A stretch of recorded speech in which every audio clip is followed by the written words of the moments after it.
सरलता, आपका जीवन सरल होना चाहिए। छल कपट द्वंद्व, मुख में कुछ और हृदय में कुछ और आचरण में कुछ और, ये दुष्ट पुरुष का लक्षण है। उपासक का शिष्य का लक्षण नहीं है।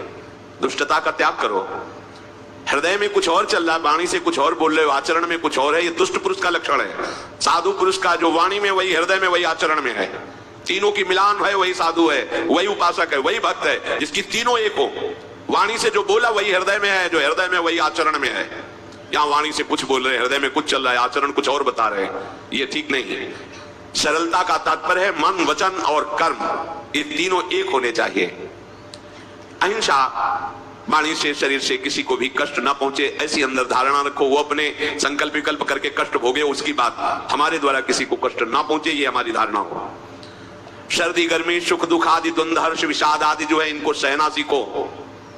भगवान भी आदेश करते हैं, मात्रा स्पर्शास्तु कौन्तेय शीतोष्ण सुख दुखदा आगमा पायनो अनित्यास्तास्तितिक्षस्व भारत। जो इनको सह जाता है वही परम पदवी को प्राप्त होता है। थोड़ी सी गर्मी यहाँ, थोड़ी सी सर्दी यहाँ, पूरे जीवन गर्मी से। पैर की त्वचा ऐसी हो गई थी कि बंबूल का कांटा टूट जाता था, घुसता नहीं था। जीवन में कभी पादुका ही नहीं, तो चमड़ी इतनी मोटी हो गई थी पैरों की। सर्दी गर्मी जैसा आप इसको, आप देखो यहाँ आप कौन सा स्वेटर पहनते हैं, जीवन में कभी नहीं। सर्दी में क्या होता है, यहाँ ये त्वचा नहीं, क्या हमें तो लगता है काफी सुकोमल अन्य अंगों से यहाँ की त्वचा है, कपोल नासिका नेत्र आदि। यहाँ क्या पहनते हो सर्दी में, क्या बिगड़ जाता है? क्योंकि अभ्यास है, गर्भ के बाद निकलने के बाद यहाँ कुछ ढका ही नहीं, यहाँ कुछ नहीं ढका, तो पूरे जीवन ढकने की जरूरत नहीं है। और अगर पूरे अंगों में न ढका होता तो पूरे जीवन ढकने की जरूरत नहीं। जो जंगल में दिगंबर महापुरुष रहते थे गंगा के किनारे, कितने, तो उनको क्योंकि अभ्यास, और हमने अभ्यास किया कपड़े लत्ते का, तो अभ्यास हमने अभ्यास किया, एसी रूम का अभ्यास किया, गीजर से नहाने का वो अभ्यास किया, तीनों काल गंगा स्नान वो अभ्यास, कुछ फर्क नहीं पड़ा इस जड़ शरीर में। इसको जैसे रखो, तो सहने का अभ्यास, यदि माया से मुक्त होना है तो सहने का अभ्यास रखो। ये जरा में बहुत गर्मी, ये नहीं उपासक, गर्मी है ठीक है, शरीर का धर्म है, तो इंद्री में ताप लग रहा है, ठीक है, राधा राधा राधा। आप कहोगे प्रवचन करने से नहीं होता। कभी बिजली नहीं रखी दाम में, कटवा के रखे थे, बिल्कुल नहीं। जितनी देर होश रहा का हाथ से पंखा कर लिया, नहीं तो बस राधा राधा राधा, जो मिला मांग के खाया कुछ आसन पे ले। प्रवचन ही केवल नहीं रहे, अब तो जैसे जो जो प्यारो करे सोई मोहि भावे। नहीं, जानबूझ करके अपने शरीर को अधीन नहीं करना चाहिए। सुविधाओं की अधीनता, तुम भोगता नहीं, सुविधाएं तुम्हें भोग रही हैं। जितना तुम सुविधा भोगी बन जाओगे उतना तुम कमजोर हो जाओगे।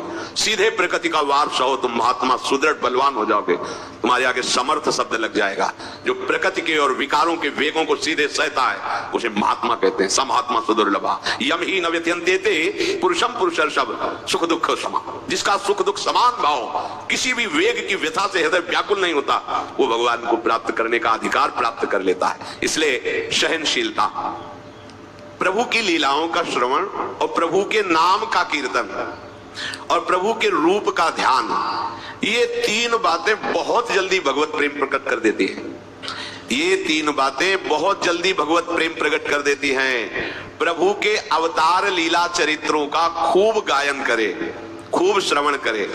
भगवान की अवतार लीलाएं भी हैं और प्रभु की प्रेम में निकुंज लीलाएं भी हैं। तो अगर आपका निकुंज लीला में प्रवेश नहीं है तो प्रथम सुने भागवत, भक्त मुख भगवत वाणी, भगवान के अवतारों का, भगवान की अवतार लीलाओं का श्रीमद् भागवत में खूब बढ़िया वर्णन है। पढ़ो, सुनो, क्या होगा इससे? मोह का नाश हो जाएगा। दूसरी बात, नाम कीर्तन, ये तो महान अमृत है। बिल्कुल विश्वास कर लो, नाम कीर्तन अमृत है। ताली बजा के, मंजीरा बजा के, ढोल बजा करके, नाच करके, जैसे बने, अकेले चार लोग जैसे बने, नाम संकीर्तनम यस्य सर्व पाप प्रणाशनम। देखो, भगवत चर्चा ने महामोह का नाश कर दिया और भगवान नाम कीर्तन ने सब पापों का नाश कर दिया। नाम संकीर्तनम यस्य सर्व पाप, सर्व पीछे बीच में जो भी जमा संचित कृप सबको भस्म करने की सामर्थ्य नाम कीर्तन। ये जो राधा राधा आप बोलते हैं, बहुत अमृत है, बहुत अमृत। रूप का ध्यान, ये तीन बातें बहुत जल्दी माया मुक्त कर देंगे, आपको भगवत प्राप्ति करा देंगे। प्रभु के रूप के ध्यान के लिए ही दिव्य श्यामा श्याम ने बिहारी जी का रूप धारण किया। ये किसी मूर्तिकार की रचना नहीं है। श्री राधा रमण जी सरकार, राधा वल्लभ लाल जी महाराज, श्री बांके बिहारी लाल जी महाराज, ये साक्षात प्रगट ठाकुर है। प्रिया प्रीतम हमारी दृष्टि में सामर्थ्य नहीं कि देख सके, वो तो हरिवंश नेत्रों से देखे जाते हैं। निकष कुंज ठाड़े भये भुजा परस्पर अंश, श्री राधा वल्लभ मुख कमल निरख नयन हरिवंश। हरिवंश नेत्र प्रकट हो जाएंगे, आश्रित जन हो, चिंता की बात नहीं। पर ये जो रूप प्रकट है, इसके ध्यान में तो तुम्हें कोई श्रम नहीं करना। बिहारी जी महाराज, राधा वल्लभ जी महाराज, राधा रमण जी महाराज, भर नेत्र देखो और अपने नेत्र के कैमरा से खींच लो फोटो। अब आप फिर इधर देखो, उधर वैसे ही खड़े नजर आ रहे, वैसे ही मुस्कुराते हुए दिखाई दे। हर समय कोई आदेश कर रहे हैं हरिवंश महाप्रभु, सब शोहित निष्काम मति, श्री वृंदावन विश्राम, श्री राधा वल्लभ लाल को हृदय ध्यान, मुख नाम।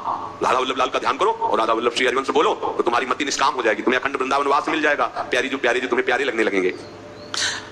ये तीन बातें आपको निश्चित भगवत प्राप्ति करा देंगे। इष्टम दत्तम तपो जप्तम वृत्तम यच्चात्मनः प्रियम दारान श्रुतान गृहान प्राणान यत् परस्मै निवेदनम। जो भी तुम्हारे द्वारा यज्ञ दान तप अथवा जब सदाचार, ये सब प्रभु को अर्पित कर दो, अविनाशी हो जाएगा। प्रभु को अर्पित कर दो जो भी तुम्हारे द्वारा होता है। हे प्रियालाल, आपकी प्रसन्नता के लिए फिर दोबारा कह रहे हैं, स्त्री पुत्र घर जीवन और अपने प्राणों का मोह त्याग करके, प्राणों का मोह त्याग कर। यहाँ पूरा समाज वैसे ही सब बैठा है हृदय में। देखो, जिस मार्ग में चलना उसे समझो, अंदर से केवल प्रिया प्रीतम में ही हमारी अहमता ममता होनी चाहिए। प्रभु सच्चिदानंद श्री कृष्ण चंद्र जी को अपना प्राण प्रीतम मानने के लिए ये जितनी जगह आप अपनापन किए समेटना पड़ेगा। सबकी ममता ताक बटोरी, मम पद्म नहीं बांध बटोरी। लाडली लाल के लाडले तो कोई बिरले दिखाई देते हैं, प्रिया प्रीतम के जन तो कोई बिरले दिखाई देते हैं। नहीं धन बल, परिवार बल, बुद्धि बल, वही कसर करके चले जाते हैं। अरे यहाँ तप बल भी काम नहीं करता, और बल तो जाने दो। यहाँ हारे को हरे नाम, हार गए, गले पड़ गए, गले पड़ जाओ, बढ़िया इसी जन्म में कल्याण हो जाएगा। गले पड़ जाने का मतलब, जैसे कोई गले पड़ रहा हो तो उसका मतलब समझते हो, मारो पीटो गाली दो भगाओ, नहीं भागे, वो गले पड़ गए। बोले आप क्या करें, गले पड़ गए, आप क्या करें। ऐसे ही पूज्य श्री स्वामी राम सुखदास जी महाराज कहते, श्री कृष्ण के गले पड़ जाओ भैया, इसी जन्म में तुम्हारा कल्याण, भगवान के गले पड़ जाओ। गले आप तो जैसे भी आपके हैं, तो हमको अल्लाह मचा कहेंगे राधा वल्लभ लाल के, तुम्हें अपनी इज्जत बचा ली तो सुधार लो, समझे। ये गले पड़ रहा, हाँ कहावत, लंबा तिलक लगाएंगे और जय राधा वल्लभ लाल की बोलेंगे। और आपके लायक तो हम है नहीं। अब आपको अपने लायक बनाना कि आपका दास कैसा होता है, तो आपको बनाने के लिए कोई मशीन की जरूरत नहीं, आप ऐसे बना देना। अब आपके गले पड़ गए, आपकी हमारी इज्जत हो, आपकी हमारे जीवन हो, अपनी इज्जत संभालेंगे तो हमें संभाल लेना। वो संभाल लेते हैं, वो मच्छर को ब्रह्मा बना देते हैं, घोर पापी को ब्रह्म ऋषि बना देते हैं, उनके लिए कोई दुर्लभ बात नहीं। पर जब तक अहंकार है तब तक उनकी तरफ से ये प्रोसेस शुरू नहीं होता। जब हार गया और गले पड़ गए, फिर वो बड़े बड़े महात्माओं के द्वारा भी बंधनी हो जाते हैं। यदि इसी जन्म में भगवत प्राप्ति करनी है तो ये काम तो आपको बड़ी जल्दी कर लेना है। जहां जहां हमारी ममता है उसे प्रभु के चरणों में लगानी ही पड़ेगी। चूक करोगे तो वही ममता की डोर मन को घसीट लेगी और अगले जन्म का विधान बना देगी। यदि आपको इसी जन्म में भगवत प्राप्ति करनी है तो सबकी ममता ताग बटोरी, मम पद मन ही बांध बटोरी। एवं कृष्णात्मनाथेषु मनुष्य